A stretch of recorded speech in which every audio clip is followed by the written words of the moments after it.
Welcome to episode number 15 of the Between Two Brands podcast. I'm your host, Bill Petrie. I'm still your host, and I want to thank you, as always, for joining me on this little ride we're taking together. I think you're really going to enjoy today's episode. At least I think so, but that's kind of what I think every week. So, whose could possibly say? I wish we knew. Before we get started, though, I do want to pay the rent, as I am wont to do. Hey, finding the right people for your team shouldn't feel impossible or expensive. That's where promo placement recruiting comes in. With decades of experience in the branded merchandise space, they're the only recruiting firm exclusively dedicated to the promotional products industry. In other words, they get it. Whether you're a supplier or distributor, promo placement recruiting helps you hire smarter, saving you valuable time, costly hiring mistakes, and yes, a whole lot of money. Because when you partner with experts who understand your world, great hires happen faster. Ready to build your dream team? I would say that you are. Email them at info@promoplacementrecruiting.com and let them help you find your next great hire. Had a couple different things I was thinking about talking about this week, but I settled on something that came out about 2 weeks ago from ASI Research. Really, really cool stuff that they have come out with. Both PPI and ASI do such a fantastic job of giving all of us in the promotional products industry some ammunition to talk about the viability, the efficacy of branded merchandise. And so this one really caught my eye because it talked about, in my view, one of the best generations ever. Generation X. That's right.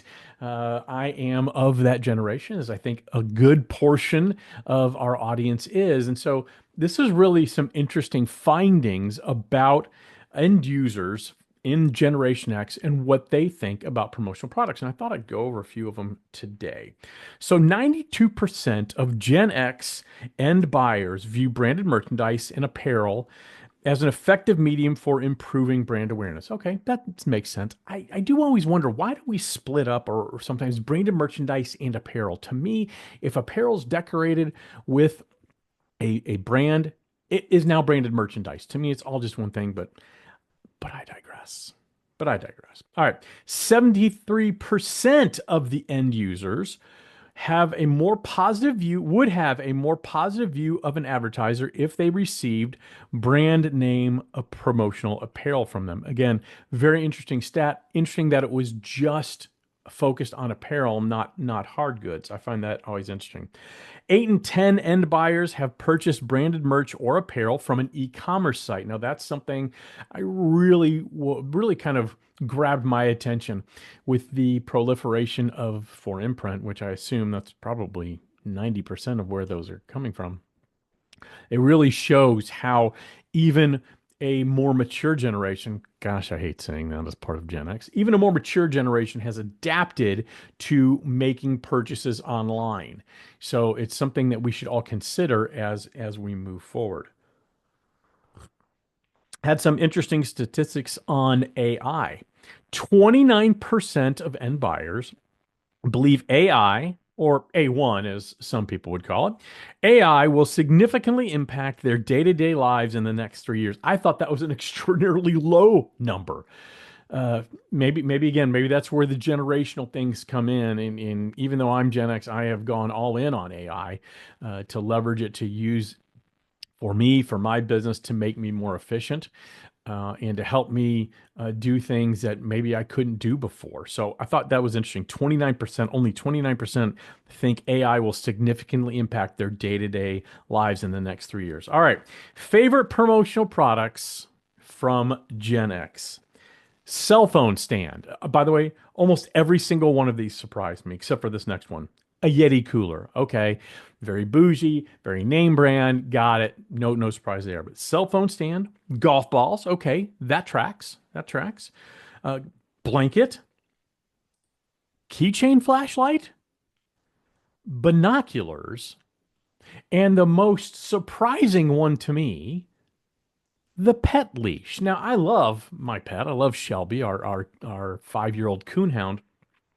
And I love promotional products, and I would love a branded pet leash. That's not my point. I didn't see that as one of the top six pieces of branded merchandise that Gen X would gravitate towards, or be called their favorite promotional items. All right, here's something that end buyers say, again, Gen X, is important in the merch they receive.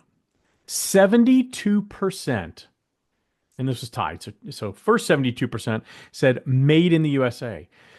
That does not surprise me, especially given the economic volatility surrounding tariffs right now. They're on again, they're off again, they're off again, they're on again. And we're doing this reciprocal, we're taking this back, we're excluding that. It is continual whiplash, continual confusion.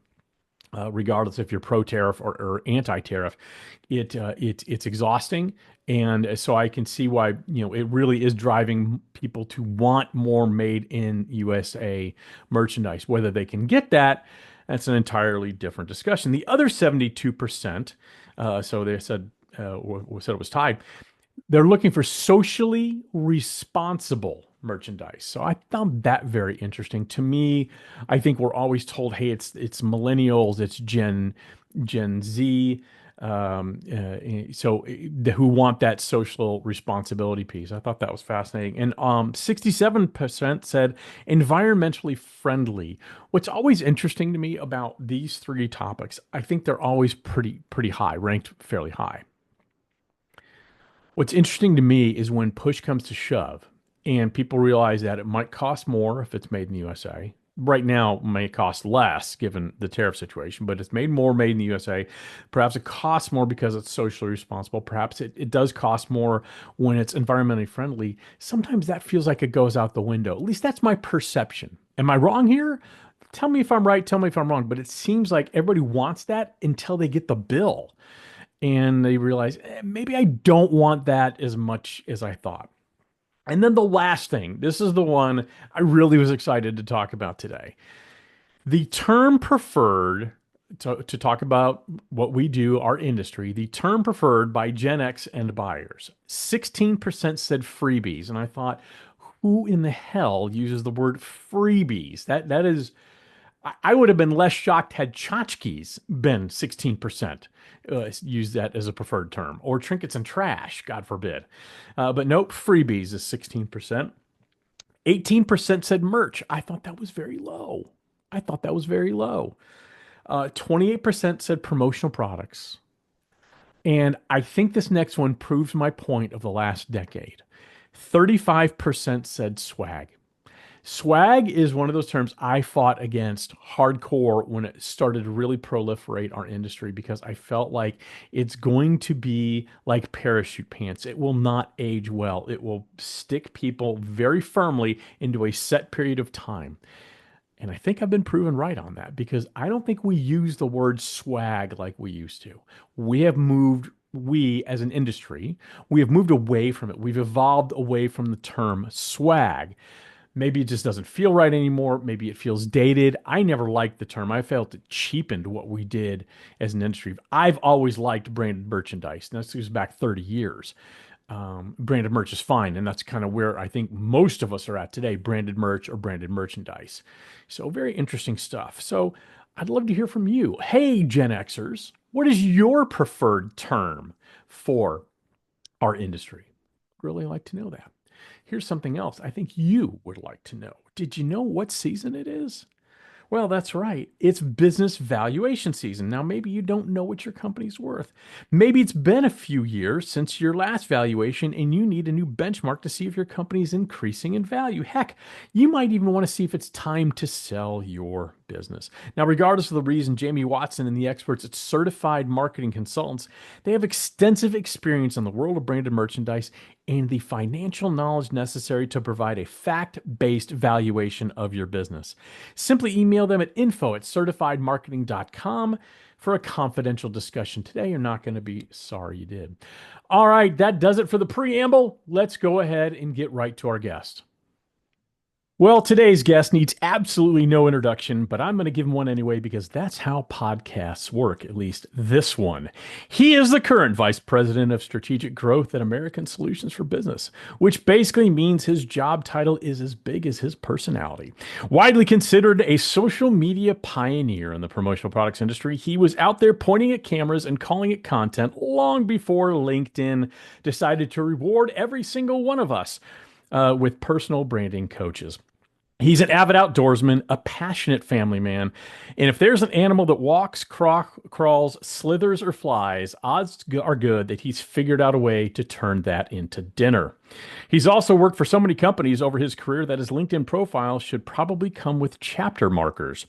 But at the core of it all, he is known for being real, unfiltered, and completely allergic to anything fake, phony, or self-serving, which makes him the perfect guest for this wildly uncomfortable conversation we're about to have. Please help me welcome the man, the myth, the legend, the one and only Dana Zezzo. Dana, welcome to the podcast. That kind of introduction is what happens when you provide me a bio of really. So I wrote it myself. That I gotta save that intro for future events. There's no doubt about it. That was money. Awesome. Well, Dana, this is the first time Dana has been seen in the industry for probably 4 years, kind of a little bit of an international man of mystery these days.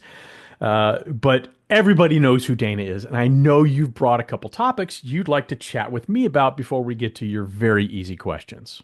Yes, absolutely. All right, so I'm curious because I've been following you, Bill, and we've been friends for a long time, and Yeah. you've learned a lot. You've had numerous discussions on the distributor side, numerous discussions on the supplier side, and Yeah. your value prop is to be able to help both of those audience navigate our territory. So it's a little bit of a two-part question that's Okay. relative to our industry to keep it down home. I'll And one decide if is it's your relative to the part. industry or not. Yeah. One is if you could create the perfect distributor, Yeah. what would that model look like? And at Okay. what detail is up to you. And the second part is if you had the opportunity to build the perfect vendor, Okay. what would your core product mix be Ooh. or core product category? Okay, let's start with the distributor. Great question. So, and I actually get asked variations of that often, like, okay, what should I do? How would I go to Right. market? The days of the magic and mystery of our industry are long gone. There's no such thing as product exclusivity, and the magic and mystery that's gone is when we all got into this industry, or at least the us of a certain age, Right. it was miraculous that you can take just about any product and put somebody's information on it, their logo on it, in different colors, in different decorating styles. That was very magical. And so that's gone. I would argue that's a good thing that it's gone. That we don't find ourselves in the position of having to answer the question of why are promotional products valuable. I think for the most part people get that, and I think we can actually thank For Imprint for a lot of that. As much as like people like to complain about them advertising on TV, they've done a fantastic job of really making our industry easily accessible to other people. And that means not just for 4imprint, but for any distributor out there. If I was building a distributor today, it would be a marketing agency where the primary vehicle would be branded merchandise experiences. So yeah, if somebody wanted to give me money to put a logo on a t-shirt, of course I would do that. But I think my value proposition would be we create experiences maybe at a micro level, and maybe if we're fortunate with a large client at a macro level, but we create experiences that tell a story that move an audience to action through the vehicle primarily of branded merchandise. But I'd also have a part that does digital marketing. I would have a part that does social media. So I could have those services as well. So it would be an entire suite of services, but the main driver of it would be experiential marketing is probably what I'd call it. I love it. All right. Okay. All right. So there's answer A. Let's go to answer two. If I was creating a vendor, a supplier, what would my product category be? Man, that is tough. It's a moving target. You ask somebody two years ago to be eco-friendly and sustainable products. You ask somebody today, be like, I'd go all in on Made in the USA merchandise, which may or may not be relevant in 3 weeks, 3 months, 3 hours. Who Right. could possibly say? Um, I think I would focus on apparel. Honestly, it's Okay. still the biggest category. It is much, and I don't know if I'd be able to add anything. I think I'd probably try to figure out so apparel, but different decorating techniques, different decorating methods, different locations, speed, ordering minimum quantities of one. I would focus on that type of the model rather than what type of product. Okay. But if you point me at a product, it would be apparel just because it's still the number one category. It's huge. Uh, I would avoid drinkware. I think it's saturated. There are some new ones out there that are really cool, but for the most part, it's saturated and it starts. I'm sure your cabinet in your kitchen with Shelly looks like mine. I've got in a corner of the pantry, I've got probably 35 stainless steel tumblers of varying sizes, varying quality, varying decoration. That there's two of us who live here. We need two, maybe four if we don't want to wash them. That's it. But yet we keep them. So there is something to be said that they are used and kept. I think the one thing that's fascinating that, you and I have been, again, at this a long time. Hmm. Um, you go back to the core business studies in college, right? And you talked about the life cycle, and you could take life cycle perspective from a product life cycle, a brand life cycle, a company life cycle. Like there's all these elements of these the term cycle. And what's completely blown me away, which you could it's a product of our today's society, but the life cycle of branded drinkware, Hmm. not branded in our sense of branded, Right. retail branded, its Retail life branding. cycle is shorter now than ever in the history of the world. Yeah. You used to come out with a brand and that brand would maybe go 15, 20, 25 Right. years. It would cross generations. Right. There's You're right. very little cross generational brand life cycle today. And it's like, how do you keep up with that? I think it's almost impossible. And I think the reason, I think you bring up an excellent point, by the way. I think the reason for that is social media. So let's use Stanley as an example. That has been adopted by, a certain generation. Usually that's pigeonholed, even though Yeah. everybody loves them, but it's very pigeonholed to mothers with young kids, soccer moms, whatever. And that's not my term. I don't want anybody yelling at me, but that's Which is kind of where ironic I think because it was a blue collar brand before that.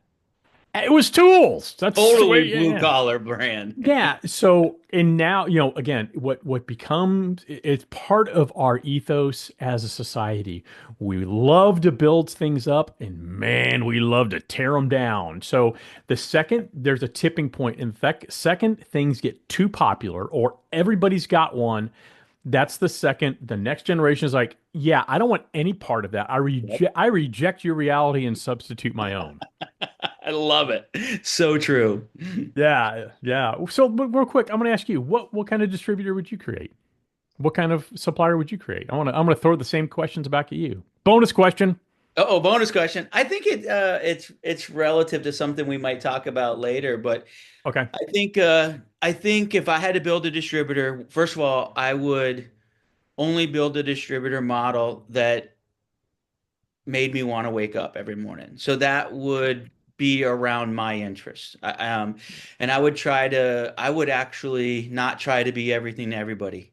I would try to be very important to a very small subset of society based on interest. And that would be for Yeah. purely personal gain, both mentally Yep. and financially, Well, it because would be your passion. It would be your passion. it would be my passion. Yeah, I would take the promo products to another level in the hunting and fishing world. And now Yeah. what that means, I don't know. I have some ideas. In my head, I have ideas of what that distributor go to Hmm. model would look like because I've always had to have that in the back of my head and just Hmm. the in case. And it would be, I would go back. I think the world will accept the old, what now we call old school, grassroots kind of, you Word of know, mouth. word of mouth, grind, touch point, trickle marketing, and just very controlled cadence, very strategic cadence that Yep. I don't think distributors do today. Distributors are very unpredictable. And there was a time where Mhm. unpredictability was a marketing strategy. I think Absolutely. today, with the amount of information coming across people's faces and Yeah. computers and phones and everything, that you actually have to be very strategic in that drip effect, that drip strategy, that trickle marketing.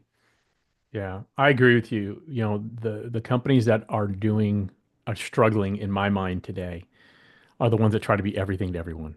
You Yeah, know, I've said for years I'm not for everybody, and that's fine. It took me years to get to that point because I'm hardwired to want to be liked by everybody. But I'm at a point now where what I do is not for everybody. I even have that on the Brand of Eight website. I have a hire us page, and right next to it says "Don't hire us," because I love it. if you're not willing to take some chances, break a few eggs, and things like that, you know what? Maybe it's best we don't work together, and I'm okay with that. So I agree. I love that. All right, could we get into some easy questions because Oh boy, let's go. I feel like people don't know you as well as I do, and so Oh, I, geez. I'm here to help. All right, Danny. You've worked at numerous companies throughout your career to before your dream role as Vice President of Strategic Growth at American Solutions for Business. At what point did your LinkedIn stop being a resume and start being an epic saga on the scale of an 18-part Netflix docuseries? Oh, that is so well written. Um, all right, you ready? I am So ready. this might surprise a lot of people, especially with if, and I would never expect anyone to know this, but if you know the career path, the I know it. irony, you know it, I know, you're one of few. The that would remember it. The irony Yeah. is my LinkedIn was never designed to be a resume builder. That will shock a lot of people. Maybe, maybe not, but I think it would. LinkedIn to me as a supplier, which I will honestly say as a vendor, or I was, yeah, as a vendor was super Yeah. important. As a distributor, working inside a distributor, now I'm a book of business, so it's a little Right. different. It's a lot less important. Um, the strategy behind my entire strategy behind LinkedIn was to lock in a connection beyond a phone number and an email, which changed at points in history frequently. The LinkedIn connection surpassed the limitations of those other former connections. Hmm.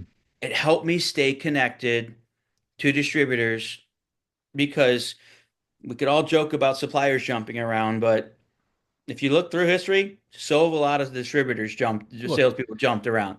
So it's just as much of a absolutely. task to keep up with them. It is. It And I is. And you've felt that if always you looked, vested in the relationship at yeah. any point in your life, my theory was don't ever lose that relationship. How do you have an impact? Two people have impact together, have or make a connection that they want to do business together. They want to support each other. They want to see each other be Mhm. successful. What does that matter what vendor I'm at, and what does that matter what distributor at? Hold Right. that because that is has intangible value. It has incredible value. And you were the first person I knew that really looked at LinkedIn as what you just described, which is why I asked the question the way I did it. I knew you'd pick up exactly what I was asking because you always looked at it as more of a vehicle to make connections. Whereas I, at least initially, along with I think probably 96% of other people, looked at it as well, this is a place to kind of house my professional data. And the only way I know how to do that, because of the way I was raised, that's a resume. So this is Right. now a resume that lives online. So you always looked at it different. I love that answer. Dana, you are the pioneer of social media in the promotional products industry, and your signature Zoint pose has become legendary. Have you ever considered insuring your pointing finger perhaps with Lloyd's of London? I think if I did, my family would throw me out, disown me. Um, that was you ever that's accidental marketing, accidental branding. Yeah. I don't know what made me do it a couple times, and it was But it fun. stuck. It It stuck. stuck. It's a matter of fact, it's someone from ASI tried to resurrect it recently, and I'm like, oh no, please, please, no, it's retired. Um, but it caused some great conversation in an interview with ASI recently.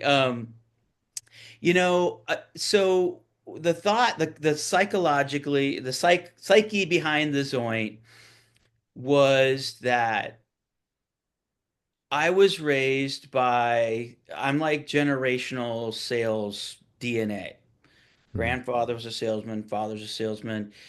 And one thing that always stood out, or I remembered, not that I remember like them giving me sales lessons, but was to be remembered Mhm. in the most simplest form. And I would, to me, if as social media was exploding, it's everyone's like, let's take a picture and tag people, right? And Mhm. the association had value of credibility, your network, your hierarchy and your in the space, like your importance level, all those things. And something inside my soul told me that if all I did was stand exactly like the other people in the photo, what would cause me to be remembered in that photo? And the Zoint popped up because I was the only one in the photos doing something different. Besides And smiling and standing there. I stand smiling standing, and I was taught the way to be successful long term is be remembered. Yeah. And it Well, just happened. And then the naming of it goes back to one of the reps that was working for me at the times, like, we have to name this thing. I'm like, whoa, whoa, what? Like, no, this thing you do, this thing in the photos. And I'm like, and they're like, you're pointing. Wait, Zezzo, Zoint. I'm like, oh God. And they're like, and then it stuck, and it was took on a life of its own. it did. And all kidding aside, if you're not familiar with Dana, if you're one of our younger listeners, both all seven of them, Dana is really the godfather of social media in the industry. He is the one that really embraced it. I'm talking 2007, 2006, 2008, who really taught a lot of us how to use social media, myself included. I remember a conversation we had almost 20 years ago, and I was very big into I'm separating my personal life from my professional life online, separation of church and state. And you very quickly told me I was a complete blithering, babbling moron for Don't do thinking that. that. Don't do that. And I was like, why? Why would I want to do that? And what you said still resonates with me because it was so true. It was so obvious it was true, but I couldn't see it, which is people want to know you. In your professional life, they want to know what you're like in your personal life and vice versa. It's all part of the person, all these little elements make up who you are, and people still buy from people. And that's always stuck with me. So I want to Thanks. thank you for I that. appreciate Yeah. that. I never thought Hey. I'd reach Yeah. godfather status. Well, you have. Yeah, So that's yeah, true. you have. Hey, your love for hunting and fishing is well known. We talked about that, and this kind of touches on what we talked about earlier. So I'm not going to think that quickly on my feet. So I'm going to ask the question Yeah. anyway. Have you ever considered combining your passions for creating a line of promotional products made from your catches? Perhaps a line of raccoon fur koozies? Um, so like we talked about, I don't think I've ever thought about it from a vendor perspective. Like I don't Yeah. know what products I'd bring to market. Although I think I do feel like the hunting and fishing industry and the accessories, think of like gun cases, Yeah. um, the things that you use in that space. Mhm.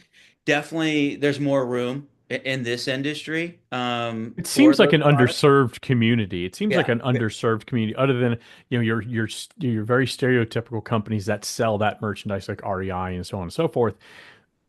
It doesn't seem like there's a lot of actual branded merchandise out there. Yeah, there's not. And there's a huge opportunity because Yeah. there's 90% of the hunting outfitters and um, clubs and Hmm. places to go hunt, let's call them Yeah. ranches or whatever. Yeah. Their 90% of their clientele is corporate America. It's Right. not actually the average Joe who books a hunt. It's so Right. huge missed opportunity to make a connection with branded merchandise as an experience in your Right. perspective of that memorabilia and memory of that event. So Yeah. huge miss right there. And that Yeah. so from a vendor side, I've never really thought about it, but I'm sure there's an accessory thing. I just have to, I don't know how big the opportunity is. I think there's a Yeah. huge opportunity on the distributor side. And yes, I have had in back of my head, what would a distributor look like that catered to the Yeah. hunting, fishing, guide, outdoor, and you could blend in outdoor, like love to hike. I don't just go out and try to put bullet holes and stuff. I spend a lot of No, time you're in just nature. right. You're an avid outdoorsman, and I Yes. mean that in every sense of the word. Is hunting factor into that? Yes. Does fishing Yeah. factor into that? Yes. Does hiking factor into that? Yes. It all factors in. Kayaking, stand-up paddleboarding, all that. All right. Let's stop being polite. Let's start getting real, just like the real world on MTV. Your three daughters work in the promotional products industry. Megan at S&S Activewear, Malia at Starline, and Maria at your company, American Solutions for Business. Now, Dana, at this point, I have to be honest with you. It feels like the Zezzo family works in the promotional products industry, and you're kind of orchestrating a slow-moving, highly strategic coup d'état for the industry. Now, I'd like you to be honest, please. I'd like you to be very honest here. Is this all part of a long game where one day we will all wake up and every supplier, every distributor, and every service provider is just a division of Zezzo Corp? And when that day comes, just promise me I'm not stuck as VP of Roadkill Procurement. I would love to answer that, yes, but I don't have the capital. Okay. um, So what you're saying is you are actively seeking to take over the promotional products industry and you are open for funding, is what you're yes, telling that's it. everybody. Yes, Okay. I'm starting an open funding group and to take it all over. I don't know. Yeah, it would take a lot of bandwidth to take this beast over, but it's awesome having the girls in the Yeah. industry. Probably the best, you know, pre-inheritance they could get is to, have, I've worked very hard to protect my name and my reputation and my work ethic more than anything because I think I love proving you can outwork smart. I'm a product of that. So, Same, same. um, and when I meet someone who thinks they're really smart, I love burying them. Just it's a personal goal, but it's um it's awesome that they have, when they do, or when they got in the industry, when they were looking for work, you know, um, it was the one thing I could give them Yeah. that helped give them a competitive edge. And I worked really hard for that on purpose. Some Yeah. people could probably twist that into some privy or privilege or whatever. No, they've But earned it. Each one of yeah, them has earned it. I mean, yeah, they I'll absolutely interject have. you. I'll interject you. I've known your family for 20 years. I've known your girls since they were very young. And watching them blossom and grow and follow your footsteps is really cool from a distance perspective. But they have each one of them has absolutely earned what they have. Um, maybe the last name helped them get their foot in the door, but that's it. That's it. After that, it's all on them, and they've done such a tremendous job. I think you've left a tremendous legacy in this industry when you are retired and Zezzo Corp is running everything. And the girls were at the helm. That's right. That's right. And I'm I'm super VP of proud Road. of them. I mean, You should I be. think what's really feels great as a dad, as a father, and all the sacrifices I made traveling 30, 40 weeks a year for Yeah. 15, 20 years and missing proms and dances and soccer games and volleyball games and major ed events, is Geez, that were you ever at anything? yeah, Holy I wife. cow. According to my wife, not much. I do. One of the things that hurts my heart more than anything is one of my key memories from Molly was she was recognized at her high school for her sports and academics, Hmm. and you do the whole thing where the parents walk on the floor of the Right. gymnasium. Oh I no. was on FaceTime. So Oh, that that's but that's brutal. now, it's come in a way, it's come full circle that they can be Yeah. industry. We're at a lot of the same events. That is the reward. It's fun to roll up into um, PPAI or Right. an ASI show or an large ASB event Yeah. and have the girls. It just feels so great as a dad. Well, and they have their own identities too. Each one Yes, of them has their own very specific identity, and you and Shelley have done such a tremendous job raising them. So it's all kudos to Shelly. you. It's all Shelly. I know, but I was trying to be magnanimous. Roll with it, okay? All right, Doug. Last question for you. We've heard tales of your unique culinary creations. A few come to mind: armadillo quesadillas, rattlesnake meatballs with a raccoon reduction, and emu tartar garnished with a quail spleen and flamingo tendon. This is a two-part question for you, Dana. The first one: what's the most adventurous dish you've actually prepared? The most adventurous dish Hmm. is Spanish heart tacos, and the heart came from wild boar and rams.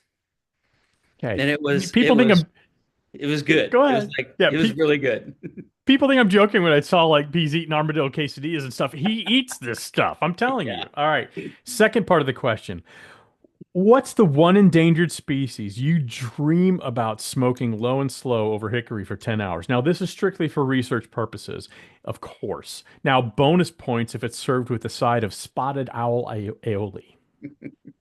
I would say, and I don't know, I'm not sure if it's endangered species classification, but the buffalo, Yeah, it's not something you can just go hunt anywhere. It's very right. selective. But the buffalo meat is supposedly incredible. So that would be Yeah. the meat that I would want to get my hands on. Awesome. And hey, kidding aside, everybody, Dana does hunt, but he's a responsible hunter, just so you know. He eats what he kills, Absolutely. and uses all parts of the animal. So it's not just for sport, it really is for food and other things. Dana, I can't thank you enough. Wait, But fun before I fact. You real ready? oh Fun yeah, fact. Fun fact. Bonus fun fact about Dana. bonus fun fact. Dana, Shelly and I have not bought meat at a grocery store in over 20 years. That's fantastic. That really is cool. I mean, seriously, that really is cool. I wish I could say that. I can't. Well, I could say it, but it would be Good. a lie, so I won't. Hey, thank you again for coming. Let me thank our sponsor before we say goodbye, Dana. Hey, finding the right people for your team shouldn't feel impossible or expensive, and that's where the good people at Promo Placement Recruiting come in.